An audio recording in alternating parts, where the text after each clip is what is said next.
Recording live from Glory Hole Studios in Chicago and beyond. This is Cognitive Dissonance. Every episode we blast anyone who gets in our way.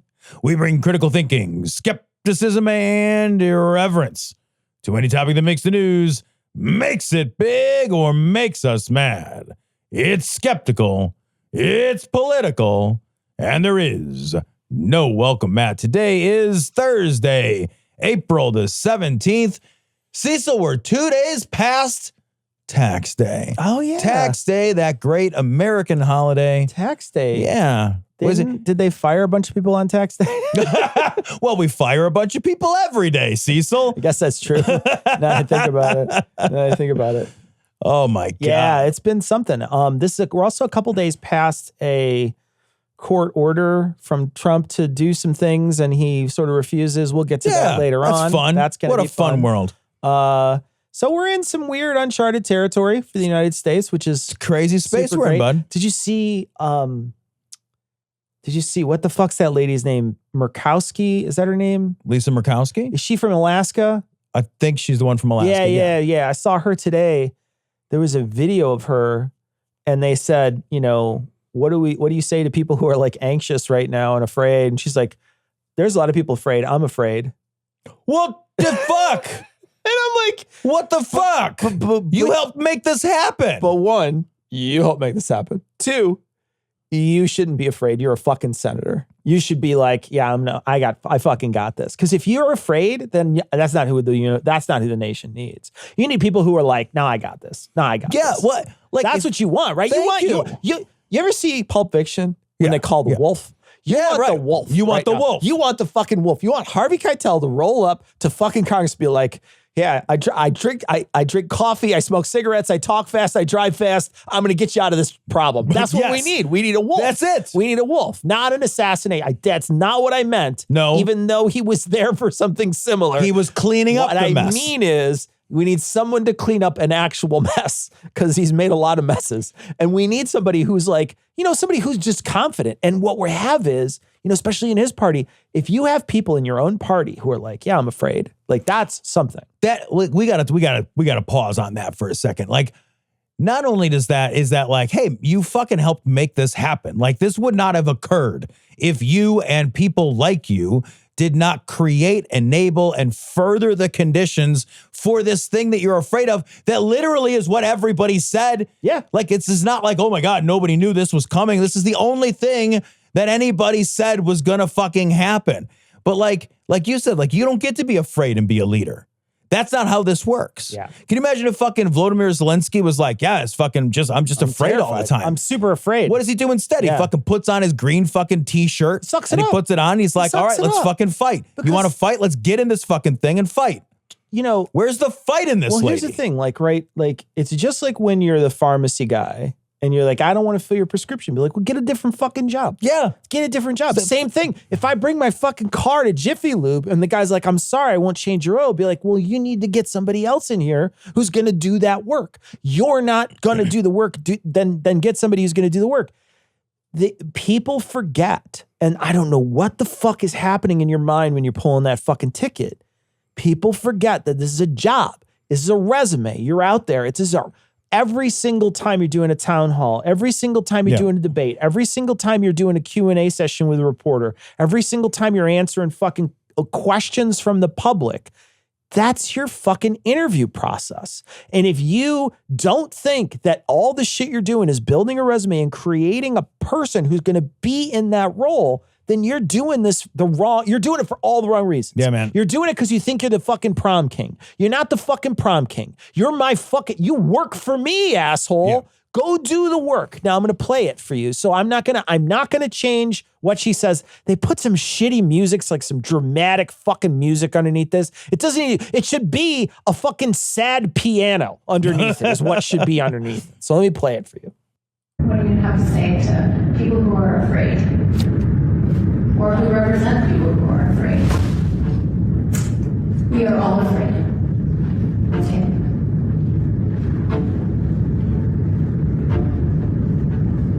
I'm saying. But we are Yeah, how are you getting out of this? we're in a time and a place where I don't know. I certainly have not. I have not been here before. And I'll tell you, I'm oftentimes very anxious myself about using my voice. What? Because retaliation is real. And that's not right. It's making me angry. That's what you asked me to do. And so I'm going to use my voice to the best of my ability. And sometimes it will be viewed in a way that, well, that's pretty confrontational. And other times it's going to be using my mother's charm that I learned as a young girl, and in direct communication with those that I have made relationships with, and am able to affect some change that way. But I've got to figure out how I can do my best to help the many who are so anxious and are so afraid. Here's what you do. Cease. Here's what you do. Here's what you do. I'm going to tell you what you do. Okay, look, you can hire me as a campaign manager, but I'll do this for free right now. Quit. Fucking quit. Either quit or become a Democrat. Yeah. Those are your two fucking options. Quit or become a Democrat. If you're too fucking afraid to push back against the Trump administration because you're going to get retaliated against, go fuck yourself. Go hunt a moose or whatever the fuck you're doing up in Alaska. Go do that, okay? Go look at fucking Putin's house from fucking, like, Sarah Palin's house. Go sit on her porch and count how many ducks are in his pond or whatever. Or become a Democrat. Switch fucking parties right now. Be like, you know what? This party doesn't represent who I am anymore, and I'm done. I'm quitting. I'm done. I'm not going to do this anymore. I'm going to stand up to that person. What she should have said was, I got this. Yeah, man. I got this. I'm going to take care of this. I'm going to work on this week. I'm going to go talk to a bunch of people. Don't worry. No one's going to get away with anything. I got this. That's what she should have said. Dude, you're 1,000% right. Fucking become a Democrat. Yeah. Become a Democrat. If the Republican Party is a party that is led by this guy that we're afraid of because he's a fascist dictator ruining the fucking country, hey, I get it. Become a Democrat. You can switch back after this guy's gone. Yeah. That would be fine too. I get it. Fucking do something. She said, it makes me fucking so mad. She said, this is what you asked me to do. Motherfucker, no, we didn't ask you.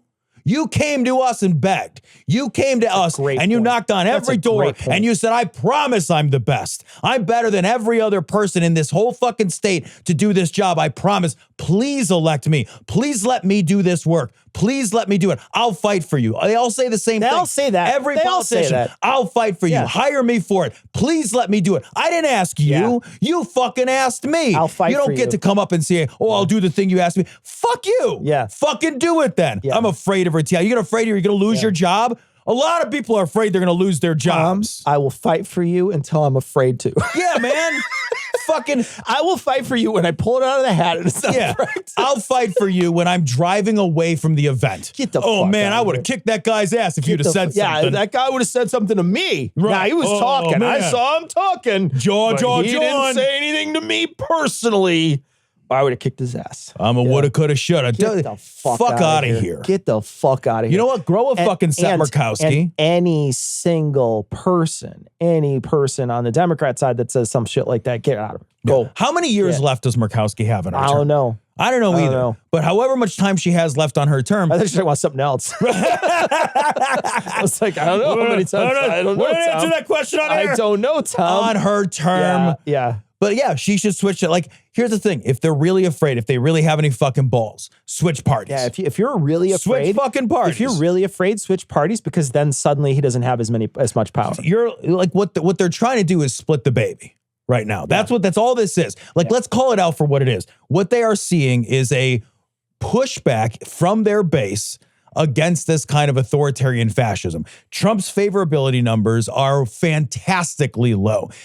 Trump's numbers on the economy are very, very low. Trump's, Republicans' numbers on the economy are collapsing. Sure, they're low. They're seeing a huge amount of blowback and pushback. So what she's trying to do is split the baby. She's trying to say, I don't approve of that guy, but I'm still over here as a Republican. So I can get the Republicans who are now disaffected by the MAGA craziness, that she's trying to have her cake and eat it too. Yep. You can't do that. You can't do that with a fucking dictator. That's one, it's unethical, cowardly bullshit that makes you a goddamn feckless, worthless piece of shit, but also it's political suicide. You can't split the baby. And think of the contrast here between her sitting in this town hall saying how afraid she is and how she can't speak out because of retaliation. And now I'm going to show you an image of Bernie Sanders and AOC in front of a gigantic crowd in some red state, holding their hands up and being like, yeah, we're here. Yeah. We're here. We're fighting oligarchy. We're doing it. We're going everywhere. We're traveling around this country. We're gonna stand up. We're gonna like 3 weeks ago, AOC is giving people advice on how to deal with ICE. Yeah. You know, she's giving, and they're like, we're going to put you away. She's like, fuck you. Yeah. I'm allowed to tell people whatever I want. Fucking put me away. There's and still a First nobody Amendment. did anything. Yeah. Nobody did anything. So Murkowski's up there. She has pissed so much her boots are full. Yep. Right. And there's other people out there that are like, yeah, man, whatever. I'm gonna roll with this. I'm gonna do the things that I can to try to empower others. And like, this is a perfect example of somebody who wanted a job that was hard and somebody who wanted a job that was easy. Yeah, man. That's exactly it. And it's a great example of somebody who wants a job for the right reasons versus somebody who wants a job for their own reasons. Yeah, man. If I'm afraid of retaliation, what I'm saying is I'm afraid that I personally will suffer more than you. Yep. Or that actually, That's it's a not great saying point too. that. It's, like I'm saying, like, it's more important that I not suffer than you not suffer. Yep. Let me be your leader. That's not how leadership works. No. Like, leadership doesn't work that way. You don't get to stand in front of people and say, hey, let me take care of you, but I will only take care of you as long as it doesn't hurt me to do it. Sure. The fuck out of here with that. You have 3 nights. This counts as the first. You must bounce on it. Crazy style. Maybe even fun on it a little bit. That would make me goon. All right, so this is from Common Dreams. AOC and Sanders draw crowds. 72% of Democrats want the party to abandon centrist approach to Trump. So this is an interesting article because when I first read that headline, I sort of read it and I thought, oh, like abandon centrism to more Democrats, 72% or whatever want to. No, they want to abandon an approach to Trump that is centrist, meaning compromise. There is pretty much no like political will on the Democratic side to say, hey, we should have our people reach across the aisle and compromise. There is not, it's fucking, you can't compromise with a madman. And we shouldn't be. And we got to stop doing it. We got to stop kowtowing and capitulating. Yeah. Yeah, I think this is and I also, it's empowering to see them travel all over the place. Is it, and I know that there's going to be people out there like, what's it doing? And be like, well, it's empowering. It's energizing people in those areas. Trump, when he got elected the first time, he never stopped doing this. Yeah. He never stopped traveling around and showing and doing these big crowd things. The Democrats are starting to do it now. They're like, you know what? If that's what, if it's going to be big, weird, everybody's out there screaming, we're going to do a political rally thing. And he's doing political rallies for 3 years before we even start ours. Yeah. He's got like a bigger base. He's got a group of people. He's got people who want to see him that early, go to his fucking thing that early. He hasn't done one since he got elected. I don't think he has he? I don't know if he's done any rallies since he's gotten elected. I haven't heard of one. I haven't seen any. When election season starts and he tries to go for his 3rd term, maybe he'll start doing it. Yo, fucking shit, man. But in any case, we have a group of people out there now that are starting to do this. I hope that, I don't know if it's going to be the thing that is next. I'm pretty sure she's of the age now, or will be when the next election comes around, where she can run. AOC can throw her hat in the ring for the nomination, right? Cool. Great. And if she can get more people at all these places all across the country, let's fire this fucking thing up, man. What can happen? I mean, I genuinely think the United States is a pretty misogynist place. I'd be a little leery about a female candidate again, but I'll tell you what, whoever they pick, that's who I'm for, man. Yeah, 100%. Pick who you want. I would almost certainly vote for someone like AOC in the primary in a second. And if it's the candidate, 100%. I'm just worried about the rest of the nation following suit from the last two female president candidates that we had. I think you've got to recognize that America is a deeply misogynist nation, and that misogyny is not only getting, if not worse, it is becoming more vocal, right? And it's becoming more socially acceptable in a lot of corners to be openly misogynist. I do want to address like the point that people will say, like, what good does this do? What good does this do? Like, oh, what good is like Cory Booker, like speaking for, 25 hours and 18 minutes do? Like, what good does traveling around do? Well, your point, it energizes. Our only shot politically at regaining any sense of normalcy comes in the midterms. Yeah. And if we go into the midterms with fucking milquetoast, no energy, fucking woe is me, rocking the shower, grabbing our knees bullshit, we lose. Yeah. That's our chance at constraining power. We have one shot at it. If Trump gets 4 years of unconstrained power, he'll get a third term because he will have dismantled this nation. Yeah, he'll have, and he might not even leave when it comes time, even if he loses. Yeah, that's like, you know what I mean. Like at this point, like if he's ignoring orders, we'll get to it.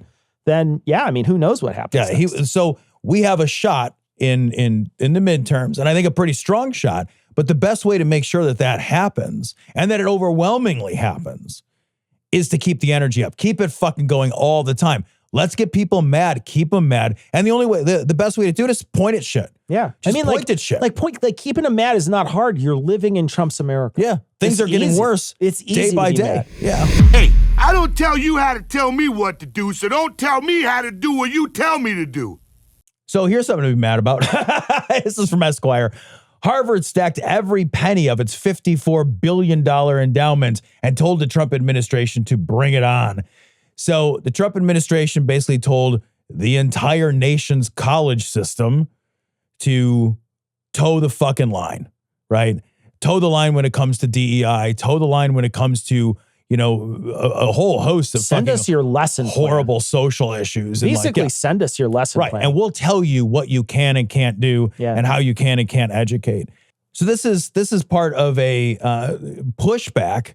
Really, like very little pushback is happening among the college system. This is a pushback against the Trump administration's essentially demands to control higher education at almost every level. This is in Harvard's like, we got a $54 billion endowment. We'll do what we fucking want. I know you guys control like $4 billion of our funding. And I know that like these endowment funds can't just be spent willy-nilly. A lot of funds for endowments come with specific strings attached and like directions for how those funds be used. Certain places, use it for certain initiatives, things like that. Yeah. But they're fighting back against it. Good. And fucking good. It's like the one place that so far. And look, Monday morning could roll around and they could have changed their mind. We have no idea, right? So Monday morning could roll around and it could be that Harvard has backed down. Sure. We have no idea. But as of Thursday, good. Yeah. Because what I want to see is more of these universities saying, we're just not going to do that. Because what they're asking for is, like I suggested, they're asking for lesson plans. They're asking for, you tell us what you're going to teach there, and we'll tell you what you can teach. Where are all my free speech libertarians at? Yeah, man. Where the fuck are those libertarians at that are like, hey, man, free speech, free speech, free speech? It's like, that was all a lie. They've been lying to you forever, man. Yeah, they've been saying we're for free speech. They're not for free speech. They are for speech that matches what they want to happen. Yep. Anything that they want to happen, they are for the free speech of. Anything that they don't want to have happen, they want to eradicate. So you see all these sort of intellectual dark web guys now are lining up against this university and saying they should follow what the Trump administration wants. If they want to get rid of these racist DEI policies, they have to. And they don't even understand what's happening there, right? Inclusion is not racism. That's stupid. You're a stupid person. It is very You're stupid. a very stupid person. Stop thinking. Just what you should do is just walk. Just keep walking until you hit a body of water and then continue to walk. Rocks in your pockets. Just walk as far as you can and don't worry, we're behind you. Just keep walking. That's what I want you to do if you're that stupid. Dude, I got sent a video this last week so I don't have very many people in my life that are like Republicans at all. There's a guy I know from work. I've mentioned him on the show before. He sent me a video of Bill Maher. And Bill Maher had a thing where he went to the White House. Did you happen to see this clip? I will not. If I cannot watch Bill Maher, you have to put me in one of those Clockwork Orange things to get me to watch it. That's how I feel about fucking Bill Maher, right? So, but he sent it to me and I watched it. And I'll give it to you in a nutshell. He basically said, hey, I've been very critical of Trump on a number of things. There's some things I agree with him on, but I've been very critical about him. He's called me a bunch of names. Here are the names he called me. I went to the Mar-a-Lago. I met with him. He's not the madman that everybody says he is. In fact, he's like gracious with a good sense of humor. And so maybe we ought to stop painting this guy as a madman. And I sent back a message and I'm like, that doesn't fucking matter, man. That doesn't matter. And Bill Maher, and the reason I bring it up in this context is Bill Maher even said, I think DEI has gone too far. And I hear stuff like that and I'm like, fucking tell me one example of how. Yeah, and that's what I put in my text message back. I was like, I keep seeing and hearing people like you and people like Bill Maher, white guys with money and privilege, say that like DEI has gone too far. Literally give me an example. Give me one example. Like tell me one example of when DEI has resulted in some kind of major institutional harm, some kind of like don't give me an example of like one person without any power once misbehaved though. So if you can't give me that, if that's all you can give me, you've got nothing. You've got nothing. So give me a fucking example. And it's always crickets. Yeah. Every fucking time it's crickets. Always, I didn't feel good. It doesn't make me feel good. It hurts my feelings. I'm really sensitive. I'm very, very sensitive about it. And it makes me feel like I'm not as worthwhile as I was before you mentioned it. Or they retreat into stuff that's just blatantly untrue. They retreat into, buzzword bullshit that never meant anything, like quotas. They'll talk about, well, that's nothing. And you're lying because it's not true. And you're just like, all right, you don't understand what you're talking about. What you're doing is you were fed some bullshit. And you've made that bullshit part of your fucking soul. Yeah. And you've fed and watered it because it felt the way you wanted it to feel. Come on, hit me, and I'll sue your ass and take your fanny pack away. This story's from Politico. California's first state to sue Trump on tariffs. Governor Gavin Newsom's most direct move against Trump since the president retook office. So basically the lawsuit is, hey man, you're using these tariffs on a legal theory that says that you've declared an emergency. You don't have a right to declare that emergency because there's no fucking emergency. Yeah. So the bedrock, like the bedrock principle that you're using to gain access to the tariff authority, which you should not have outside of an emergency, is illegitimate. And the thing is, like, of course that's true. And I don't think legally it'll matter. I don't think it's going to matter either. Yeah. I think like at a certain point, it's not going to matter. What I hope happens is that there's enough people, because if there is one thing that many people in Congress have in common, in the Senate and in the House, is that they have very, very fat portfolios of stocks. Very true. And I think even Trump at a certain point is going to cause them some serious distress if they wind up harming their net worth in a way that is severely detrimental to them. Yeah. And right now, the stock market is sort of, it came down and then it's sort of hovering. It's bouncing back and forth like that. We're seeing tariffs enacted against China, like, I don't know, like up to 700% or something today. I don't even know what they had. It's some crazy number. But it's like a number that doesn't matter. $86 quadrillion. It doesn't matter at a certain point. It's like, fucking Dr. Evil making up numbers now. It's like when every time Trump does it, he has to touch the corner of his mouth with his pinky. But really, it doesn't matter. It doesn't. What really matters is if that number finally drops and starts getting below and drops and drops and drops and starts getting into like the the 30s and the 20s. And then once you start seeing it come down really deep, that's when I think you're going to see people start to abandon ship on Trump's policies. I saw a guy the other day talking about tariffs on one of these shows, and it's the bald guy from Shark Tank. I have no idea who this guy is.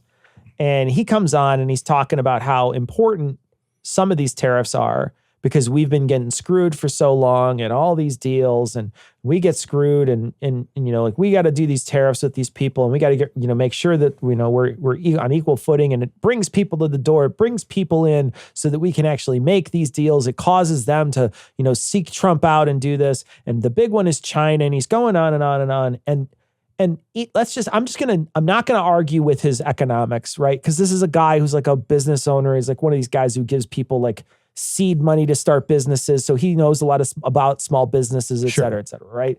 This guy has way more cred than I do when it comes to that sort of thing. So I'm not going to argue with him. I don't know the ins and outs. What I see is that the market doesn't like it, right? Right. So I already know the market doesn't like it. But regardless, what they miss when they say like we need to fix our trade deals with these people is all the goodwill that you threw away to fix those deals, right? So like what they see is, well, we need to fix our deals with Europe. We need to fix our deals with Canada, or we need to fix our deals with Mexico. It's like, well, you won't have any deals with them anymore because they're going to find other suppliers, and they're just never going to work with you because they don't want to have to deal with somebody who's, tariffs are on, tariffs are off. We have no idea. Market's frenetic. We're not going to do that.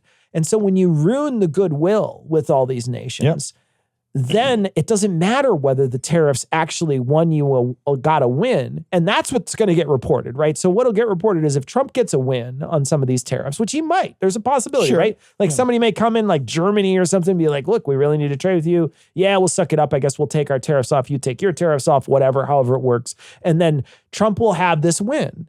But like he ruined like all of Kentucky's trade of bourbon to Canada in the process of doing that. He ruined all these other things that the United States was doing for all these other places all over the country, all over the world. He ruined those relations. So you're not taking in the whole picture when you're just saying, well, I want to fix these trade deals. You're like, yeah, well, we want to also be friends with all these places and have them as allies. And he's ruining all that too. And none of that's going to be fixed when he's done with these tariffs. Yeah. And let's be very clear about what was fixed. So Trump's been in charge since the mid to end of January. So right before that, let's call it, January 15th, unemployment was low, historically low, about 4.3%, give or take. I'm not going to be exactly right on some of these numbers, but I'm not going to be very far off. Unemployment in January was around 4.2, 4.3%. GDP growth was strong. Inflation had cooled off to under 3%. In January, it was probably somewhere around 2.8, 2.9%. It was somewhere around there. So what problem are we fixing? We had a strong economy. We had a strong, Wall Street was looking good. The S&P was looking like the Dow Jones was looking good. S&P was looking good. Again, inflation was a little higher than we wanted. Interest rates was still a little bit higher than we wanted. But otherwise, the economy was looking pretty fucking good. Solid. So what are these big problems we're fixing? We're fixing problems, I guess, maybe.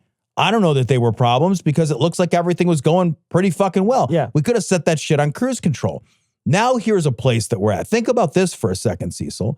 We are in an economic war of attrition now with China, a collectivist nation that has, for its entire history, conceived of itself in generational terms.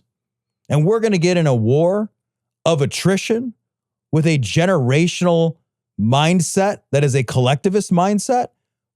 I don't see how we are going to win a war of attrition with that nation. It doesn't make sense to me.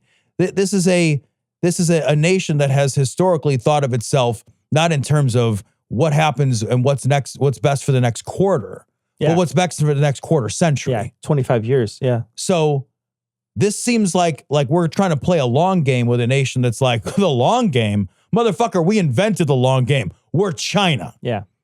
it's a bad call. I think it's a bad call. And they know they just got to wait out Trump. And the thing is like, let's even presume that Trump's right. Let's say that these tariffs do have an effect. Let's say that you're wrong. Let's say that Trump comes back. Sure. And these tariffs, he gets China a better deal with China. Well, does that fix our deal with our northern neighbor or our southern neighbor? Right. Or how we treat people in Europe? Does that fix any of that? It doesn't. No. You'd have to fix all of the things he's fucked since he started. Well, and didn't we cement our position as enemy with China rather than so there's nothing inherently definitional about our relationship with China that says that our relationship with China will always be aggressively adversarial. Yeah. Right. There was a time where we had an aggressively adversarial relationship with Japan and Germany. It was less than 100 years ago. Sure. Yeah. Now you can head over and have a very nice vacation in either of those two destinations. We've got great relationships. There is nothing necessarily set in stone about any of those relationships. So I will say, though, that fucking with people doesn't help. It ain't great. Right? Like, is there a possibility that we could have more normalized relationships with China? Sure. We've been working at it for years. Were there problems? Yeah, there were some really big problems, especially with the economic trade situation and the intellectual sort of theft situation with China. Like, I don't want to pretend that stuff isn't real. Sure. It's very, very real. But is this going to help or hinder? It's going to hinder. Yeah. And again, if you're China and you're used to thinking in generational terms, you look at Trump and you're like, I got to wait 4 years, not 40. Yeah. And you're out. Yeah. You're gone. So if I'm China, I'm like, China, again, remember when COVID happened and China was like, cool, we're going to literally seal people in their homes with welding torches. Yeah. You think they're not going to be like, yeah, we'll take some 4-year pain? The fuck out. I think they'll be okay. A war of attrition is not how you beat China. I don't know if I could have kept my sanity to be here another 5 cycles. We've decided to keep you here for another 50 cycles. With endless options for renewal. With endless options for renewal. With endless options for renewal.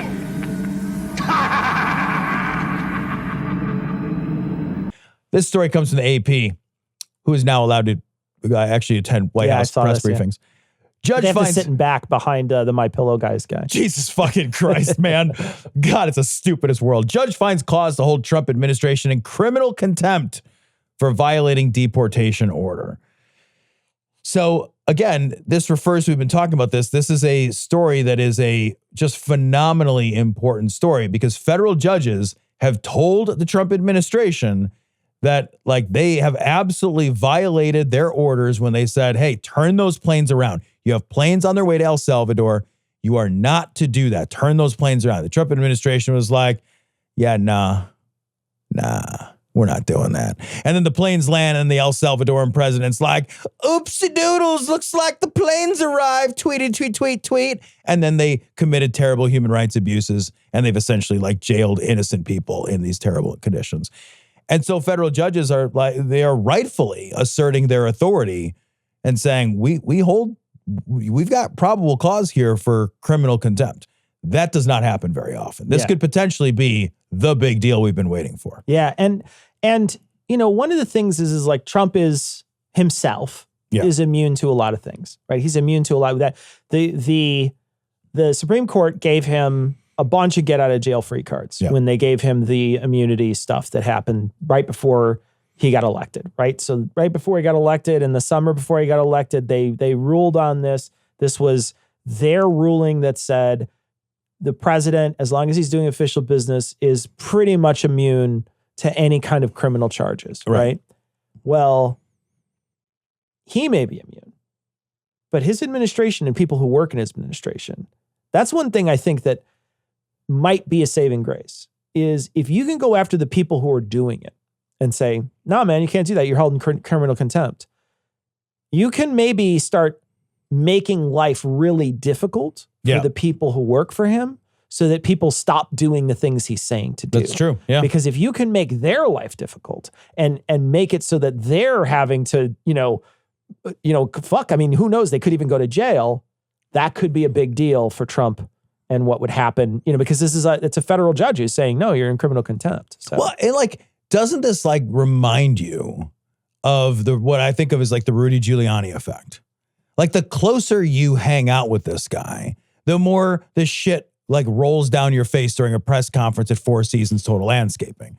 And then you get bankrupted. Yeah. And then you are essentially fucking ruined. Yeah. Yeah, like people who spend too much time in this man's orbit, doing his bidding, running his interference, playing his fucking games, their lives get ruined. His life doesn't get ruined. His life's because the same. You never mattered to him. Yeah. He'll burn your whole fucking house down around you and fucking roast marshmallows over the top of your corpse. That guy doesn't give a shit. Yeah. He didn't give a shit about Rudy Giuliani. He didn't step in once to help Rudy Giuliani. Not a second. He didn't. Not a second. Hey, where's his squawking about it? He did not do fucking anything because he doesn't care. Because he doesn't give a shit. That guy's a useful idiot. Yeah. So at some point, I do think you're right.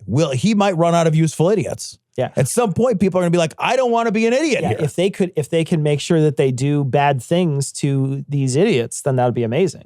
Fingers I'd fucking love crossed. to see that happen. I'm curious how this thing is going to shake out. We'll know more next week. So it's at this point, it's kind of, but man, this fucking prison is just a horror. It's And so this scary. whole back and forth with the person who was sent down there, how they said you need to bring this person back. The like Pam Bondi, the Attorney General's like, he will never be in the United States again. Like he'll never come back to the United States. And you're just like, these people are fucking monsters. These people are genuine monsters. Monsters. And they're like character assassinating him. I don't know if you saw this though. No. The fucking press secretary is like, what? We're not talking about a Father of the Year candidate here. And then they brought up like a previous like restraining order that he had. They're like character assassinating the guy. The guy that's really great. Like you fucked up this big fucking thing, but instead you could just be like, well, one time in the past. It's like what they do when a black person gets shot by like the police. Yeah. And then they'll be like, yeah, well, one time he like jaywalked. Yeah. And you're like, yeah, but even if it happened this time, that doesn't mean you shoot him. Yeah, we don't execute people for that. But it didn't even happen this time. He wasn't doing anything. Right. So he got shot, but they're like, yeah, but he's not the best person. That's what they're doing with this guy. Yeah. They're doing it. They do it with everybody. They're the worst people. These are the worst human beings. And I want to be super clear because I think it's important. It doesn't matter if this guy is actually a terrible person. Yeah. That's actually unimportant. And it's really important that we know that. Yeah. It's super unimportant that if this guy is a good person or a bad person or a nice father or a mean father or loves his wife or hates his wife. None of that stuff makes any fucking difference. What matters is what makes this case so incredibly, literally, democratically existential is that we are in a moment where there is a full-on defiance of the court system by the executive powers. This man they did not have the right to deport him. Yeah. They did not have that right. They did it anyway, with full knowledge that they were doing it. They did it anyway. Then they called it a fucking administrative error. They're refusing to fix it. They've been ordered by the courts to fix it, and they are thumbing their noses at the court. I don't care if this guy's a bad guy. Yeah, it doesn't matter. It doesn't make any difference. What matters is that we have a rule of law. And without the rule of law, we have anarchy. Yeah. Without the rule of law, you have a rule by the powerful. We are all lessened if that happens. We are all less safe if that happens. I don't give a shit. I genuinely don't care if he murdered 50 fucking people. If the courts say, bring him back, then the Trump administration or any administration has no option but to bring him back. If they take another road with it and say, well, we don't have to because we don't like what the courts say. If that's the new rule, then there are no rules. Yeah. Because who's making them? Yep. Why are you doing this? This is unbelievable. Excuse me. Excuse me. Don't ignore me. I'm talking to you here. I don't even know you. Stop eating.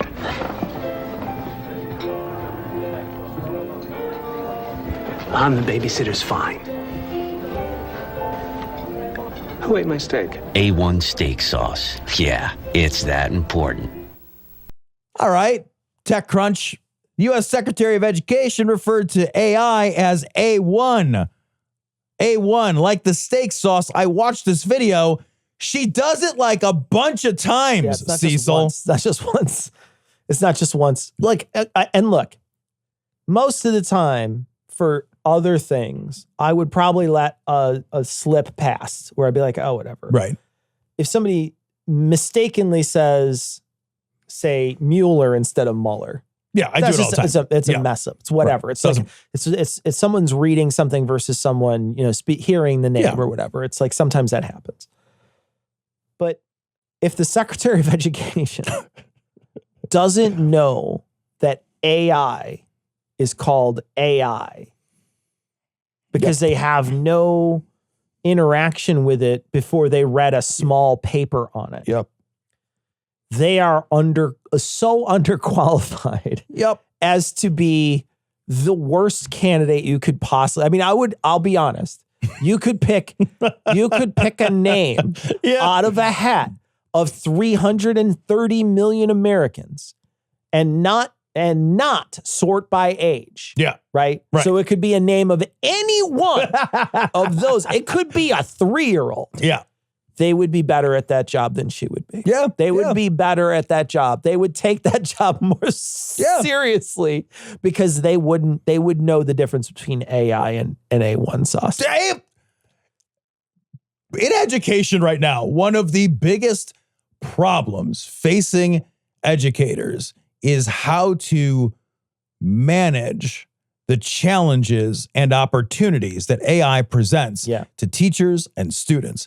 It is game-changing. It is. It is game-changing, and it is urgent. And educators and students alike are at different inflection points in their experience with the way this technology is interfacing with their own educations. And the fucking Secretary of Education is so woefully unfamiliar with what AI is that they can't tell it from a steak sauce. Yeah. They don't have, like you said, this isn't somebody who's like, I've been briefed, I'm familiar, I've been reading about this, I'm conversant in the challenges and difficulties, I understand how to manage, or begin even opening the right conversations with the right people on these topics. You clearly don't know anything about it because it's not a lifelong passion, interest, and you're not educated. You have no expertise. You are not designed to do this work by the function of your livelihood, right? Yeah. Like, we have to... there's a reason experts matter in a field, Yeah. One of the most important things in any field that you learn is to be conversant in the specific dialect and language of that field. It's why I say, like, it's really important for lay people to recognize that you can't read a scientific paper. Yep. You are not trained. The words that you're reading, if you are not trained to read those words, the words you're reading them colloquially. They do not translate all the time in every case the way that you think that they translate. There is literally entire classes. If you go to med school, like in pre-med or med school, you take entire classes on naming conventions, an entire class just on vocabulary. One of the most important things that you learn in almost any 100 level class in any of the sciences, but even many of the liberal arts, is pretty much just the vocabulary you'll be working with. Yeah. You have to learn the language of the thing before you can even begin contending with the ideas of the thing. So here's somebody that doesn't even fucking know the fucking difference between what is admittedly a pretty good steak sauce. Yeah. I like A1. Yeah. It's peppery and tangy. Yeah. I like it. You learn about a lot of things in those. You know the difference between Heinz 57 and A1 and Worcestershire sauce. Yes. You know, a Heinz 57 guy or an A1? I like A1. A1. I grew up thinking A1 was fancy. I don't like A1. I'm not a fan. Here's the thing. A good steak on its own should just live. Oh, 1,000%. Good steak on its own should live. Now, if you're getting like a but I'm talking bad steak. Trashy minute steak that somebody made you, maybe you could throw some A1 on there. As its own food that I like a bad cheap cut of meat and A1 sauce. I grew up eating cheap cuts of meat and A1 sauce, and I thought A1 was fancy as fuck. And if you just like give me like a little dipping dish of A1 sauce and seriously like a fucking eye of round, I'm a happy guy. Tom's eating a raw chuck roast. Man. Can I dip it in A1 sauce? I'll put that shit on my cereal. I will say, take a chuck roast though. Yeah. And do that 24 hours at 135 or whatever it is. It's fucking amazing. And then you take it out and you just sear the shit out of it. And after it's been like sat for a little bit, and you cut into that, and it's literally like prime rib. It's like so good. It's so good. It's so good. Now you want to clean some of that fat off of it first. So if there's some extra muscle fat on the outside, you want to get rid of that. But any intermuscle fat should melt down when you do the sear. So you should be okay. But besides a couple pieces of maybe some gristle in there, outstanding. Like I've done that once before, and it was Genuinely outstanding. Perfect. Genuinely really, really good. And round, like a big round roast. You could turn that into something gorgeous too. We do that. I'll buy an eye of round, which is, there's almost no fat on that cut of meat at all. I'll put it in the sous vide and I'll cook that thing for like 24 hours. And I'll do it at like 129, 130. And then you just flash and I take it out, I flash it real quick, and then I cut it really thin. Oh, it's and you make a beautiful, little beef gravy. I bet it's wonderful. And it's nice. I bet it's wonderful. It's nice. And it's a cheap cut of meat too. It's delicious. Yeah. It's great. Yeah. And with some A1 sauce or a little AI sauce. Ask AI how to use A1. I pour a little fucking chat GPT. Someone do that. Someone ask AI how to use A1 and then send that to us. Fucking stupidest so world. Embarrassing, dude. You should get fired. It's like the same thing with the Signal thing, right? Like the moment they find out, they're just like, no, you're fired. You're fired. Take everybody you've ever hired with you. Just take them all in a bucket and just leave. They should do the same thing with her. Be like, oh no, you're fired. Yeah, I'm man. sorry, you're fired. Yeah. But like, could you imagine the outrage if that was the Biden administration and somebody did that? They would immediately be calling that for that person's head. This person is like giving a talk. They're sitting on a stage talking about education and talking about fucking A1. And like what should happen is someone should run out of the audience and be like, pull, and like punch them and then like drag them away and be like, no more. They're out. They're done. They can't be in there. This is like Linda McMahon, the former wrestling lady, right? So somebody should like take a fucking chair off the top rope or something. Somebody comes in with a fucking chair from fucking folding chair, boom. Fucking Stone Cold Steve Austin kicks her in the stomach and does the stunner. That'd be amazing. Get fucking Undertaker comes out, choke slams her to the fucking stage. They just pick her up and him and Kane are just throwing her back and forth by her neck. Your voice. My voice? You're shouting. How dare you? I have a voice-related medical condition. Oh, I'm very sorry. I suffer from voice immodulation, Tina. I'm unable to control the pitch or volume of my voice. Also known as Van Orton syndrome. VI is a recognized psychomedical condition that you may have read about in Newsweek or Cracked magazine.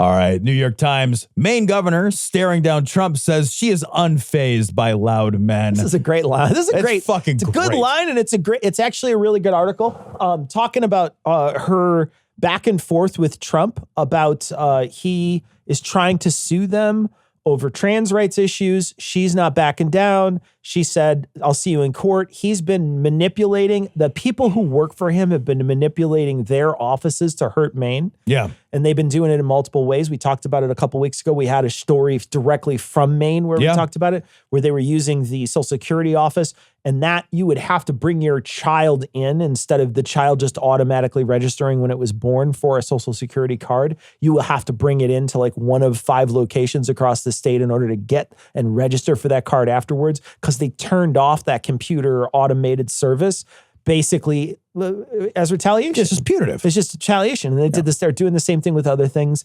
She's going to fight him. And so, you know, I this is what you need. You need people out there that are there. And like we said, when we read that article, like, yeah, it's 2 people. It's 2 people that are involved in sports that are trans. There's 2 people in that state. So you're going to dictate all these demands to everybody in that state and make that state kowtow to you because you're upset by about 2 separate different people. But you know, it's what I love about this is 2 things. One, this lady is the anti-Murkowski. We opened this show talking about the fear and the cowardice and the craven bullshit of fucking Murkowski. I'm afraid of retaliation. And here's the fucking governor of Maine standing up and being like, you know what? This only is going to affect 2 people, but the fucking principle of the thing, I will not back down on the principle. They're my residents. Yeah. Right? Like, it's only going to affect 2 people, but they're mine residents and they stand behind me. You got to come through me. That's what I want. That's what I want. That's what I want. I want somebody to be like, come through me, motherfucker. Yeah. That's what I want. And let's stand up to tyranny. That should be as a principle of who we are, as like defenders of something we really call liberty. Then let's stand up to tyranny. That every single person from now on, your rallying cry, if you're in office, should be come through me. Yeah, man. You come through me. Yep. Yeah. Bring it. There's only two ways you go here. Either you go out the door, or you come through me. Those are your 2 options. Yep. And get more people like this. Don't stand 100%. on stage trembling with fear, saying how much you're going to be fucking afraid because somebody's going to retaliate against you. How You're different worthless. is that message? The chickens are coming home to roost, Bobby Boucher. You reap the fruit of your selfish ways. You gonna lose all your fancy foosball games, and you're gonna fail your big exam because school is the devil. So normally I wouldn't play anything like this, but this is too funny not to play. God, I fucking hate JD Vance. I hate JD Vance so much. God, what a useless JD fucking Vance. tit of a man. JD Vance, look at him right here. He looks like somebody shot a growth ray on an Oompa Loompa. That's what he looks like. And we're going to play him bobble a college football trophy. Oh, so great. While the national champion Ohio State University football team met with President Trump and Vice President J.D. Vance at the White House on Monday, Vance fumbled the base of the team's championship trophy, which fell apart into 2 pieces when he lifted it. I love that they like try to put it back together again. Joked on social media after the ceremony, saying, quote, Oh my God, we got to watch it again. Guys, if you, okay, now look, I know not everybody watches the video, right? Go to the website, click on this article, and watch JD Vance fucking bobble this fucking thing. This is the best shit I've ever seen. He picks it up, and the asshole picks it up, and he doesn't support the actual trophy. He just grabs it by the base, and it fucking falls out on him. Here he goes. He lifts it, and as soon as he lifts it, wow, there goes. He drops the base on the ground. Way to go, you butterfingered fuck. He fumbled it. God, I fucking love it so much. Oh, I fucking love it so much. All I want for JD Vance for this is what I want for JD Vance for the next 4 years. I want a series of just minor humiliations. Yeah. I want not one thing other than I want him to go to cut ribbons and I want him to fucking snip off his own fucking shorts with the fucking giant scissors or whatever. Like he cuts it and it like somehow hits his eye. Yeah. Like he's like, oh, my fucking eye. We're just like, oh, I want that so much. I want him to step on rakes in the yard and have him come up and hit him in the face. I want a series of minor humiliations everywhere he goes. I want him to like fucking drop a baby at some point. You know what I mean? And the baby should be okay. But like, unless it's a Republican baby. No, I'm kidding. No babies are Republican. That's ridiculous. God, I fucking hate him so much. good. I want him to be so humiliating though that I want his wife to leave him. You know? Like I want him to like, I want his wife to be like, this is too much. If she's still in it now, she's staying. Come on. I hope I'm wrong. I hope he gets a public messy divorce. I hope she fucking gets caught cheating with like somebody way more attractive and she's just totally unrepentant. I want his heart to break on national television. I want him to find out his children don't love him from a fucking TV ad. Like I want him to hurt. I want him to forever. I want him to like have to go to a place after he sat in like ketchup and it's like all over the back of his shirt and it's all over the back of his pants, like right in his crotch area. Yes. So he looks like he shit his pants and then he has to walk up with his ass to the audience and like walk up and stand there and then I want like that one sort of tail of his shirt to be out in the front. That's what I want. I want him to misbutton his coat. Yeah. You know, so his coat is buttoned sideways when he meets with a dignitary. Yeah. Like I want his pants to split. Yeah. I want him to step in dog shit before he walks through the Oval Office. Like I want a series of never-ending humiliations. Yeah. Never-ending. Every few seconds there should be a new one. I want him to cough and fart at the same time on tape. There should be like a JD Vance gremlin that just follows him around and does all this stuff. It'd be amazing. I mean, more a gremlin than JD Vance. Yeah, I don't know what that would even look like. A smaller JD Vance? It's a smaller like, JD what is a JD Vance gremlin? We've had to shut down all Group 7 personnel, just briefly, security. Someone with that access has been tampering. I hope you don't think it's me. I don't even balance my checkbook on downtime. I have an abacus at home for that. Oh, yes, I'm sure you understand. It should only be a couple of days. So I mentioned at the start of the show that it is just a couple of days after tax day. So here's a tax-related story from the AP. Trump administration plans to end the IRS direct file program for free tax filing, AP sources say. Isn't that great? And they're doing this just because. They're doing it because Biden started it. Yeah, like, that's really it. Understand that any of the things that are positive that happened over the last 4 years that anybody received that was positive, they're going to take those away. Not because they don't care about you. They don't. That's also true. But that's not the reason, right? Like that's not the reason behind it.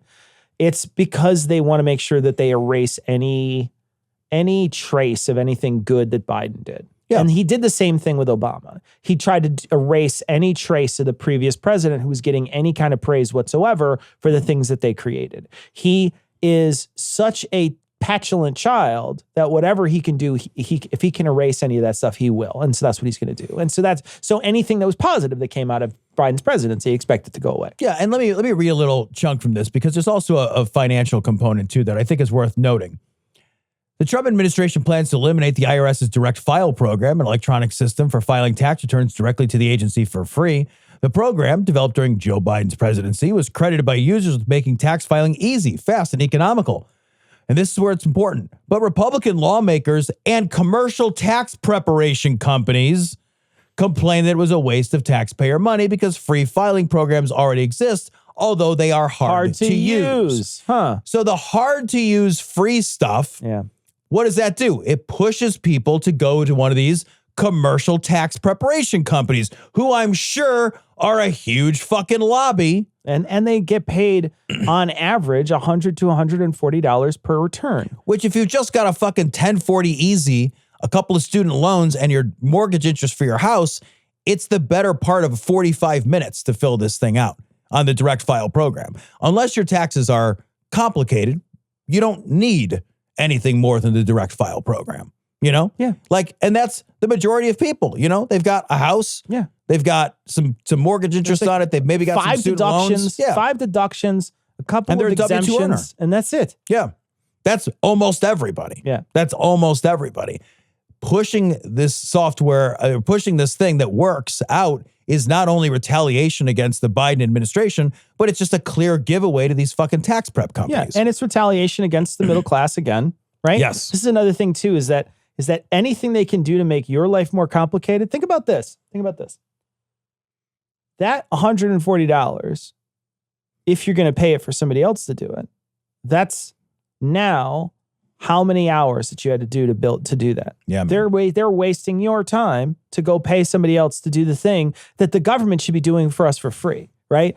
They're taking the money out and then they're saying, well, are you sure that's how much you owe us? Because if it's not, we're going to take you to jail. You better be real right. You better be real sure about that number. Well, if you know the fucking number, then why do I have to fucking jump through all these hoops? Yeah, man. Like, shouldn't you just tell me what the number is? And then that's the end of our fucking, the end of the back and forth between us? That's not how it works. No. It's all this back and forth like, oh, you better know the number. You better know the exact number. And we're going to check on you. And we're going to send somebody up to look at it. And it better be right. And it's like, well, motherfucker, I got to do all the work on my end. And now you're going to send them to a free tool that's going to take even more time. So are you going to pay the $140 and work for that and pay somebody off? Or are you going to take your weekend day and try to figure this fucking Byzantine fucking tax tool out to try? So what they're going to do, they're going to waste your time. They don't care about you, man. They never fucking cared about you. Nope. They didn't give a shit about your time. They don't fucking care. If you sat there from now until the end of the time, they wouldn't give a fuck. No, not at all. Because they also know that for a lot of these people, they're getting they're getting a tax refund. Yeah. Right. So a lot of people get a tax refund because they overpay their taxes and then they get a tax refund at the end of the year. Well, if the government doesn't have to give you that refund, they don't want to give you that refund. So the people who are using the direct file system are not people typically with very complicated taxes. These are often going to be W-2 earners, like I mentioned before, with relatively straightforward taxes, many of whom overpay and get a refund. Take away the direct file system, you either force people into this commercial tax prep system where these lobbyists have certainly said, hey, let's get rid of this, or those people simply don't file properly and the government gets to keep more of that money. Either way, it fucks the middle class. Yeah, either way, they don't fucking care about you. For what reason? What is the charge? Eating a meal? A succulent Chinese meal? Oh, that's a nice headlock, sir. Oh, yes. I see that you know your judo well. Good one. And you, sir, are you waiting to receive my limp penis? How dare get your hands off me. This story is from CBC. Nearly 900,000 fewer people went to the U.S. in March as cross-border travel plummets. So this is referring specifically to border travel from Canada into the United States. And a lot of money comes over as part of that legal, they're talking about legal flow of people coming over. Yeah. People from Canada coming here to spend money, and to transact business.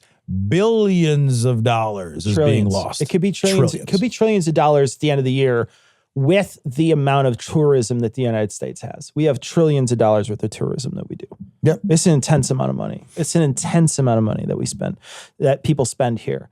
And there are places that people really love. They love to go to Nashville. They love to go to, they love to go to California. They love to see some of these big national parks that we have. There's a lot of beautiful places in the United States. New York City, Chicago, the Vegas is a big destination. Vegas is a big destination. They got Southern California. Is Disneyland, Disney World. Huge. Yeah, Florida's got lots of places. And lots of people that are close by. I mean, that's a big tourist destination for a lot of people in Canada. It's not a long flight. They get to come down. They get to experience a different culture for a little while, something that's very different from their culture, because we are very different from Canadians, even though it really feels like they only just say A and eat maple syrup more. They're very different. Yeah. It's a different culture. So they get to come down, experience some of this stuff that we have here that is, interesting or beautiful or, niche or whatever. And now it's just like, people are like, no, I just won't go back. Like there's all these people, like there's so many message boards that I've seen where people are just like, I'll never go back there. Yeah. I'll never go back to the United States now. They fucked it. I'll never go back. And you're just like, dude, there's a lot of people in the United States that are in the tourism industry. A lot. And if you keep fucking this up, you're going to see that number of those people, those jobs are going to disappear. We're not going to have the same. It's just, you're just fucking it up for everybody.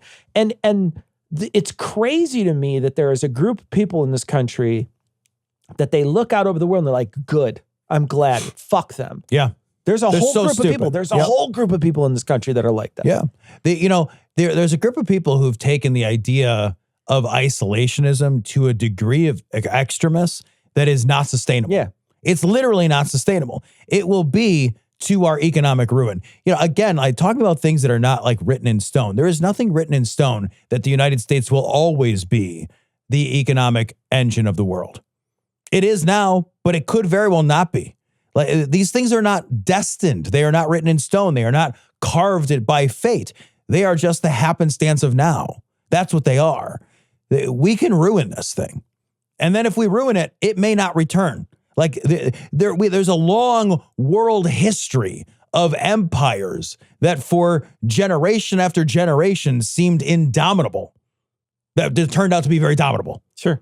There's nothing about the United States that is unique or infallible or perfect or carved in stone, but we behave like it is. Yeah. And the isolationists behave like it is. They behave like nothing that we do or anyone else does can possibly stop the fucking unrivaled power of the United States. And that's because they have bought into the religious mythology that is surrounded the United States, the shining beacon on a hill, the American exceptionalism, all of these ideas are all sort of like mixed together in this melting pot of stupidity that we have bought into under this like white Christian nationalist patriotism, whatever.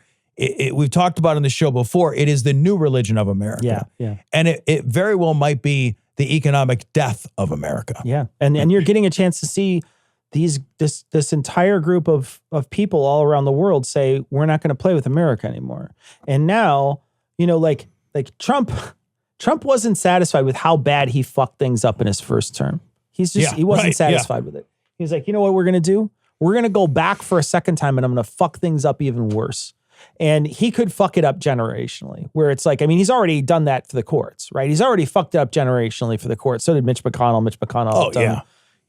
But you're looking at what could be economic damage for the rest of our lifetimes easily.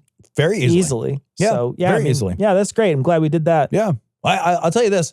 We were having conversations at my workplace not that long ago. And there's an idea, I'm in housing, and there's an idea like, well, at some point the market has to come roaring back. And I did speak up and I was like, that's not a given. Yeah. Like we should set aside that idea that that's a given, just because we're at a historical low point in terms of transaction volume. It's like, it's the worst that it's been in like something like 35 years. And I was like, there's nothing set in stone here that says this comes roaring back. Everybody should kind of press pause on that idea.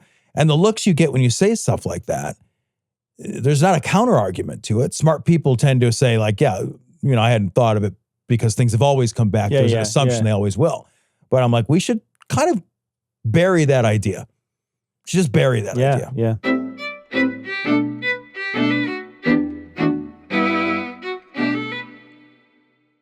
All right. So this upcoming Friday, I'm going to be doing a live stream with Aaron Rabinowitz and a whole bunch of other podcasts. A whole bunch of puzzle guys will be there. Opening arguments guys will be there. There's just a Vice Rhino is going to be there. I don't have the names in front of me. There's a whole bunch of other podcasts. There's going to be, I want to say 10 different podcasts that are going to be on this creator accountability live stream. We're going to be trying to collect funds for Creator Accountability Network. It's going to be fandom versus fandom. So we've done this a couple of different times where there's if you want to donate during the puzzles time, you get on at the last bit and you donate and they get the money. If you want to donate during someone else's time, opening arguments, you can come in a little early, et cetera, et cetera. And there's a ton of people who are going to be hanging out, and it's going to be about 45-minute blocks. So Aaron Rabinowitz and I will be there the whole time. So please come hang out this upcoming Friday. It's going to be starting at 6 p.m. Eastern time, and it's going to go till 10 p.m.